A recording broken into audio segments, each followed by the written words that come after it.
malam kali ini. Sika! Tidak perlu, Dava. Tidak perlu. Ingat.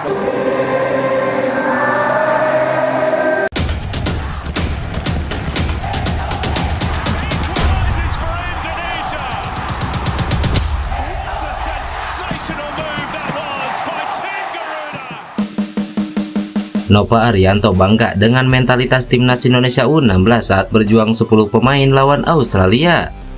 Pelatih timnas Indonesia U16, Nova Arianto, merasa bangga dengan mentalitas para pemainnya saat menghadapi timnas Australia U16 pada fase semifinal Piala AFF U16 2024. Dalam pertandingan yang berlangsung di Stadion Manahan Solo malam tadi, timnas Indonesia U16 harus mengakui keunggulan Australia setelah digulung dengan skor 3-5. Nova Arianto mengungkapkan momen kartu merah yang diterima Raihan Afriansyah pada menit ke-28 menjadi titik balik dari pertandingan ini, sebab timnas malah kesulitan saat harus berjuang dengan 10 pemain. Juru taktik berusia 44 tahun itu tetap mengapresiasi anak asuhnya, terutama karena Iputu Panji dan kawan-kawan memperlihatkan determinasi dan daya juang yang tinggi untuk meladeni permainan lawan. Sebab saat harus bermain dengan 10 pemain, skuad Garuda Muda tetap bisa mencetak 3 gol ke gawang Australia. Di mata Nova Arianto, ini menjadi catatan positif tersendiri bagi para pemain. Dan dari hasil evaluasi, kartu merah pada menit ke-28 yang terlalu cepat itu yang membuat berjalannya pertandingan sedikit berbeda. Karena itulah yang membuat kami kesulitan untuk keluar dari pressing lawan. Tapi di sini saya ingin mengucapkan terima kasih kepada para pemain saya yang berjuang secara maksimal. Walaupun bermain dengan 10 pemain, tetapi bisa meladeni Australia dan bisa mencetak gol, ujar Nova Arianto. Menurut Nova Arianto, daya juang luar biasa seperti ini menjadi bukti bahwa para pemain timnas Indonesia U16 punya mental yang tangguh. Ini merupakan salah satu pelajaran berharga bagi skuad Garuda Muda di Piala AFF U16 2024. Itulah yang saya maksud dengan daya juang pemain, secara mentalitas sangat-sangat luar biasa. Itu menjadi pelajaran yang berharga untuk para pemain di kejuaraan ini, di mana kami masih sering melakukan blunder-blunder di lini belakang yang mengakibatkan kami harus terkena kartu merah dan akhirnya kemasukan gol dari lawan, jelas Nova Arianto. Di fase perebutan peringkat ketiga, timnas Indonesia U16 akan menghadapi Vietnam U16. Sebelumnya, Vietnam harus mengakui keunggulan Thailand pada fase semifinal seusai ditekuk dengan skor 1-2. Menurut jadwal, pertandingan antara timnas Indonesia U16 melawan Vietnam U16 ini bakal berlangsung di Stadion Manahan Solo pada Rabu pukul 15.00 waktu Indonesia Barat. Tegas, Ratu Tisa sebut tak ada grup neraka di ronde ketiga kualifikasi Piala Dunia. Ini alasannya. Wakil Ketua Umum PSSI Ratu Tisa menanggapi hasil drawing putaran ketiga kualifikasi Piala Dunia yang menempatkan timnas Indonesia di grup C. Menurutnya, tak ada yang namanya grup neraka karena semua lawan sulit. Seperti yang diketahui, timnas Indonesia tergabung di grup C bersama Jepang, Australia, Arab Saudi, Bahrain, dan Cina. Hanya skuad Garuda yang bisa dibilang kurang pengalaman di babak ini. Lawan-lawan timnas Indonesia tersebut sebagian besar adalah langganan Piala Dunia. Begitupun di grup lain, sama beratnya persaingan yang ada. Kalau timnas Indonesia sudah bertanding di level kualifikasi Piala Dunia, itu tidak ada istilah grup neraka, karena pasti semua lawan sulit. Jadi semua harus paham bahwa ini sudah bukan kualifikasi babak awal, ini merupakan putaran ketiga. Jadi bagi saya di putaran ini semua lawan harus kami treatment dengan mentalitas yang sama dan kami tidak bisa bicara banyak, harus fokus pada pertandingan pertama, ujar Ratu Tisa. Ratu Tisa percaya pelatih timnas Indonesia Sintayong akan mempersiapkan tim dengan baik, apalagi tim merah putih saat ini sudah lebih bagus dari sebelumnya. Itu semua strategi-strategi yang berjalan secara top down. Terima kasih untuk beliau juga. Mungkin tim-tim lain tidak menyangka hal tersebut. Mungkin di awal lebih baik satu grup dengan Indonesia, ternyata malah tidak, jelas Ratu Tisa. Jadi lawan yang tangguh di round ketiga, pemain timnas senior Australia akui kualitas timnas Indonesia. Sebagaimana diketahui, Australia berada satu grup dengan timnas Indonesia bersama tim-tim kuat lainnya seperti Jepang, Arab Saudi, Bahrain, dan Cina. Australia berhak lolos ke ronde ketiga kualifikasi Piala Dunia 2026 setelah menjadi juara grup I di putaran sebelumnya dengan unggul atas Palestina, Lebanon, dan Bangladesh. Sementara itu, timnas Indonesia finish sebagai runner-up grup F ronde kedua kualifikasi Piala Dunia 2026 di bawah Irak yang meraih hasil sempurna. Di grup C nanti, timnas Indonesia akan terlebih dahulu menjamu Australia pada 10 September 2024 dan berbalik melawat di tanggal 20 Maret 2025. Bukan kali ini saja timnas Indonesia saling berhadapan dengan Australia di turnamen internasional. Sebelumnya, kedua tim sudah pernah bertemu. Di Piala Asia 2023 Senior, Australia memupuskan mimpi timnas Indonesia yang ketika itu menargetkan finish sejauh mungkin untuk kali pertama di turnamen tersebut.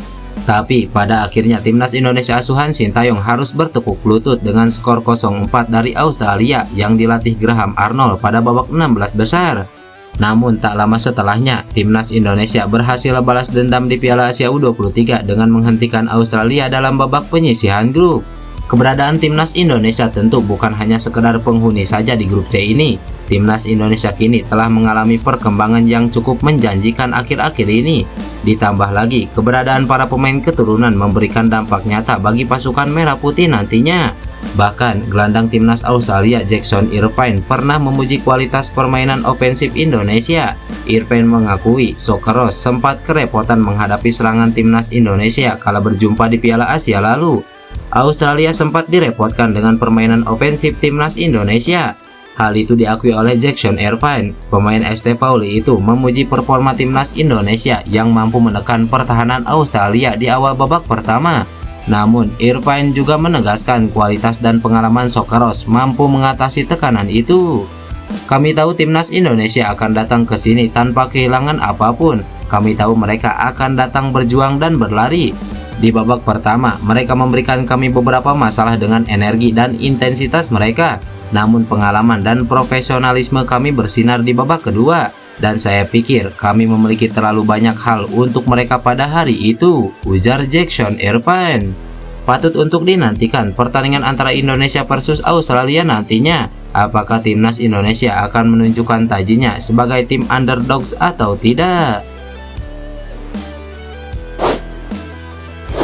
Viral, lemparan jauh Walker disamakan dengan senjata mematikan Pratama Arhan. Fans akhirnya sadar.